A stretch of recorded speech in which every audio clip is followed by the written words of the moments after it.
Yes, they are a pretty good basketball team. Uh, I've been told and I've been seeing on film that they're a very tough team that competes extremely hard on both ends of the floor. One of their biggest strengths is their offensive rebounding and also the way how they put pressure on the basket.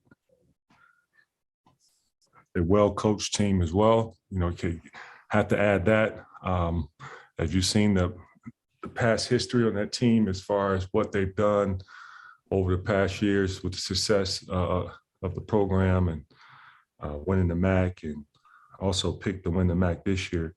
So we're looking forward to a very competitive game on Wednesday. And how'd those kids respond when you showed them the film of the exhibition and how they got beat on the glass? I would imagine as you expect them to. Oh yeah, my kids own it. They saw it. No excuses for it, and they have the mindset to want to go out and get better. So you know, we got a chance to redeem ourselves, but like I stressed earlier, you know, Buffalo, that's one of their biggest strengths. So we will be tested on Wednesday. Coach, your next question comes from Andrew Kahn from Ann Arbor News. Hey, Juwan, you've been a part of, you know, banner raising ceremonies in the past. When that banner gets raised tomorrow night, like, I don't know if you can answer this, but will you be specifically thinking about anything, you know, moments from last season or how that came to be, or yeah? I'll be locked in. I'll be totally locked in to the game prep as well as Buffalo. Okay. But it's great, you know, that our team will be acknowledged for all the hard work and success that they've had last year. Give, you know, the Michigan basketball team credit, where last season was a very challenging year, as we all know, with COVID, and then they're playing in the Big Ten Conference, one of the best conferences, if not the best conference in college basketball, where it was every game that you played, whether you're at home or on the road, was an extremely competitive ball game versus, you know, well-coached teams, very talented ball clubs that you had to come out and bring it, you know, night in and night out. And our team was prepared mentally. They were prepared on the floor to go out and compete. They did an amazing job of doing that, and I'm just so proud that they will be acknowledged for last season's accomplishments. Thanks. Next question is from Michael Cohen from the Detroit Free Press. Hey, Juwan, do you have any update on Frankie and Zeb and whether they'll be available tomorrow? No, I do not. Both are day-to-day. Okay, thank you. Next question is from Daniel Dash from the Maize and Blue Review. Juwan, now that you've had some time to digest the DePaul scrimmage and the Wayne State exhibition, are there any things that maybe stood out that you didn't expect? Did you maybe learn anything about your team that didn't stand out during the fall camp practices? Well, this time of the year, it's extremely early, and we haven't obviously played one regular season game yet, which we will get the opportunity on Wednesday. But I'm sure every coach in college basketball that's coaching their team will tell you that there's everything out there on the team. Out there within your team that you can improve on, and that's the same exact thing that I noticed with our group. You know, that's you can name it from top to bottom. We can definitely improve on. We are open for next question. Is a follow-up from Chris Ballas. Coach, just talk about what you saw from Devontae in that first game. He had a few turnovers, but was he pretty much everything you expected him to be after seeing him in practices leading up? Yeah, he played extremely well. A lot of plays that he made was exceptional plays of a guy at his level who've done it for so long. And it didn't surprise me because in practice, what we develop and everything that he has bought in to trying to, deliver to help his teammates get better, as well as to make plays for himself and others, I was impressed with his performance. What do you see between him and Eli in terms of the camaraderie and the chemistry out there? I see a growing backcourt that has a chance to be one of a toughest backcourt to compete against. And so I'm just happy that both are on our side. Coach, we'll head back to Michael Cohen. Hey, Juwan, Kobe, I know, has worked at the 1 and the 2, and he talked about trying to be effective in both of those areas. What have you seen when he has minutes at the point guard when Devontae is out or just taking a breather?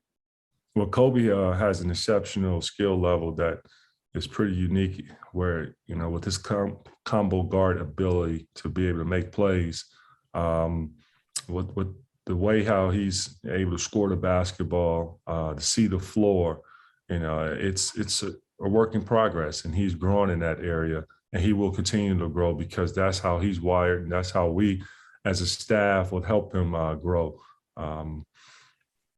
That's all I can give you at this moment.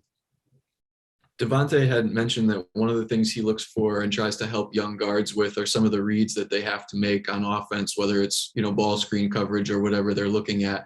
When it comes to those types of things, how does a player get better at those besides just doing it over and over again? Is it film study? Is it meeting with an older player? How do you get better at reads as a point guard? Film is definitely one of the biggest areas on how it can help you improve in that area. Next question is from Andrew Kahn. Juwan, has Zeb practiced at all in the past 3 or 4 weeks? Yes. Okay. All right. Thanks. Chris Ballas.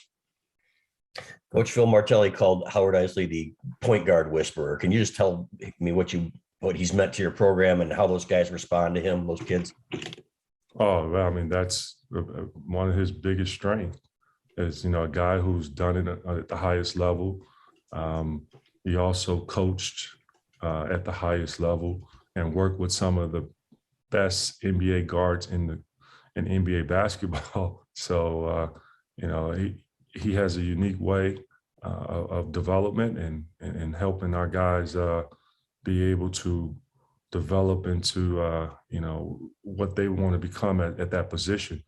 And Howard, I look at him in the future as being one of the best coaches, whether he want to go on the collegiate level or the NBA level. The guy would do well because of the way how people respond to him and the way how he teaches, and his communication skills are exceptional. And then overall, just the overall man himself, I would definitely play for him if I had a chance. But I got 1 more year left, so if he ever go into college, I'll see if I can make a comeback. You brought up development. Phil also said that that's opened some doors for you guys on the recruiting trail. Without getting into specifics, can you just talk about how people have noticed that, looking at Franz and guys like that, and how much you play that up as a feather in your cap? I'm sorry, can you repeat that? Yeah, Phil talked about development and on the recruiting trail using that in Franz's development and guys like that. Is that something that you bring up to guys as being hands-on teachers, and how have people responded to that? Chris, I'm not going to tell you what I tell people on recruiting trail.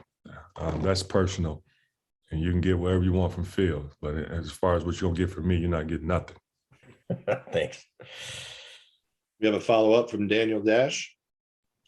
Juwan, in an age of a lot of assistant coaching turnover across college basketball, you've kept your staff intact for the first 3 years. I know that you're not limiting them, and you've talked about, excuse me, all of them as potential future head coaches. But now, I guess, going into your 3rd year altogether, can you describe your chemistry? Our chemistry is nothing different than what it was in the beginning. We have a great working environment that is. I look at it, in my opinion, in my eyes, and I think some folks would agree that it's a special group that really has pushed one another to be great. Does anybody have anything else? I will go back to Michael Cohen. Hey, Juwan, after the game against Wayne State, you mentioned how you'd love to be able to play all the guys every game if you could, because so many of them deserve minutes based on what they do in practice. From that man management standpoint, when it comes to explaining guys' roles or being honest with them about what their playing time may or may not be, how do you approach that, and how important is that to maintaining team chemistry and morale when you do have so many guys that want to be on the court? Transparency and being honest. The best I can give you, and there's nothing better than that. We'll go back to Daniel Dash for one more. Juwan, you were very complimentary of Alex Wong, the program's old trainer. What are some of your first impressions of Chris Williams? Chris has been great, and he's been awesome on all levels. Very smart guy, hard worker, young, energetic, fresh ideas. The staff, as well as all the student athletes, has really enjoyed just having Chris around, because when he speaks, we all listen, because he always have a lot of knowledge to share, and that's that goes on all levels. In life, he's throwing some nuggets out there just to help guys what they're doing, outside of basketball, whether it's taking care of their, their health, or taking care of themselves out there, hanging out on campus. He's always been able to deliver some nice, nuggets that, will help with our guys with their growth, as a man. And I'm just proud to have, Chris a part of our staff, because his transition has been as smooth as it comes. How did you find Chris? Did someone in the program have a pre-existing relationship with him? No. Well, not in my basketball program, but I think Michigan Athletics did a phenomenal job in finding him. We got one more from Clayton Safey from the Wolverine. Coach, with the way Devontae is such a good rebounder from the guard spot, how is that going to help your guys' transition game? And do you guys anticipate trying to get out and run a little bit more with him? Seems to be a strong suit for him. Yeah, he does have a special knack at rebounding, and it's great to have a point guard that can help, limit teams to one-shot opportunities. We're going to need all hands on deck this year.